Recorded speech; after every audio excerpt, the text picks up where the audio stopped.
আজকের দিনে একজন ইয়াং মিউজিশিয়ান হিসেবে, একজন নবীন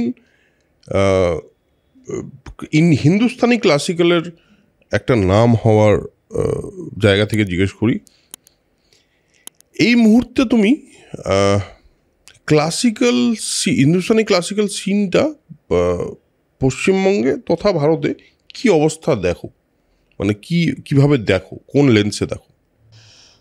আমি বললাম যে যেহেতু ছোটোবেলা থেকেই দেখছি, আমি কিন্তু এখন very fortunately nation wide I can see more number of brilliant musicians coming up in terms of the count.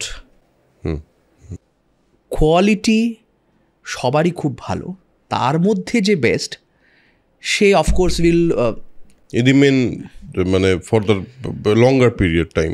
এরকম আস্তে আস্তে যখন উপরের দিকে পেনাকেলের দিকে যায়, তখন যখন একদম পেনাকেলে পৌঁছয়, টিপটা সবসময় একজন বা দুজনই হয়, নাহলে ওটা টিপ হয় না। ঠিক, পিরামিডের ঠিক।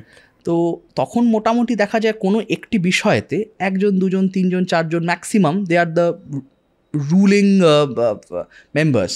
ঠিক, মানে they have won it pretty much. কিন্তু কোনো মিউজিশিয়ান বা কোনো ক্লাসিক্যাল মিউজিশিয়ানের অন্তত আমি জানি যতটুকু, সেটা হচ্ছে কারুর কিন্তু লক্ষ্য হয় না যে একমাত্র লক্ষ্য হয় না যে আমি একদম টিপটাই থাকবো। তাদের লক্ষ্য সবসময় যে এই যে পুরো জার্নিটা, এখান থেকে অত অবধি জার্নিটা আমি এনজয় করব, এই আরাম